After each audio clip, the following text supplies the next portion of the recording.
Thank you. And I like the power to the people theme today, because we need to take power for the people of Oakland. You know, I've been doing a little bit of research about this DAC, and I want to start out with this thought for you. You know, let's suppose that you or I got a suitcase and we went to the airport and we went through the machine and the cops there opened it up and they said, "Man, this thing's full of heroin." And I'd say, "Really? I didn't know that." And they would say, "Yeah, right." And I'd go to court, I'd be convicted, because willful ignorance is not an excuse. Now you wonder, why am I saying that? Because the folks working behind me, the city council, city administrator, the rest of them, they're engaged in exercise of willful ignorance.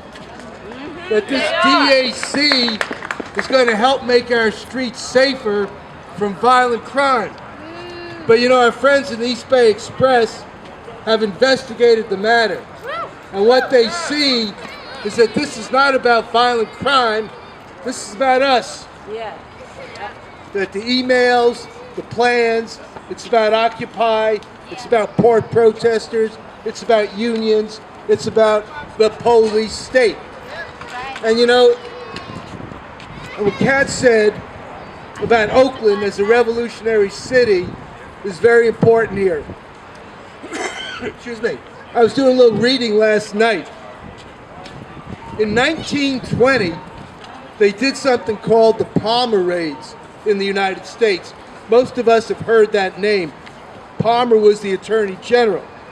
But you know who his assistant was? His assistant was J. Edgar Hoover, who was a young man then. And you know what J. Edgar Hoover had? He had, get this, he had 420,000 index cards with information about radicals, progressives, labor union activists.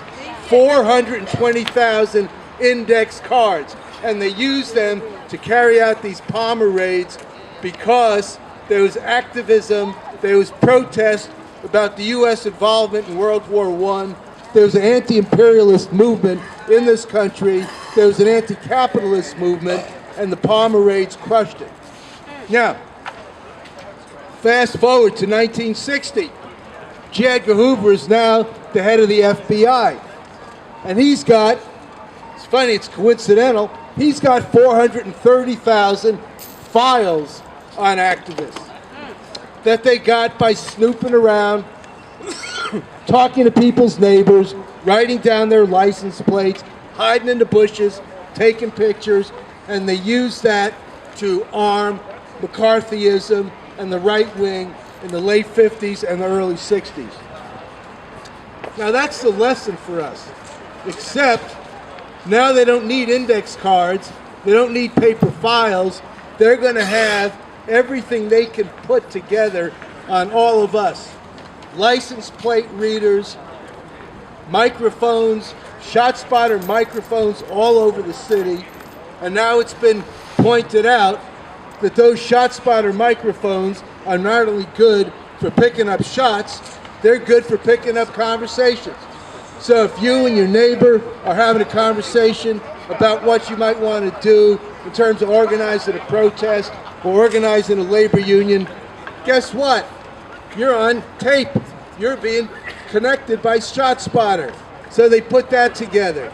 And now they're going to build a system where they can tap into our social media feeds. So they can say, well, what's trending on Twitter here in Oakland? What's up on Facebook here in Oakland? And they are putting together electronic dossiers on all of us. And this is through federal funding connected to the fusion centers, which is right over there in the Rotunda building, connected to the FBI.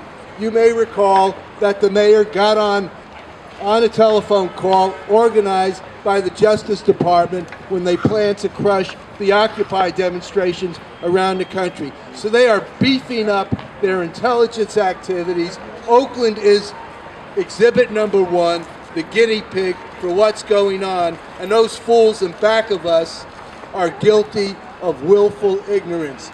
They are closing their minds, closing their eyes, closing their ears to what's going on. So I'm happy that we're here tonight, but there have to be a lot more of us. We have to put a stop to this. We have to get after them to make sure that Oakland does not become the first beachhead of the National Security Agency to take over a city in the country. Thank you.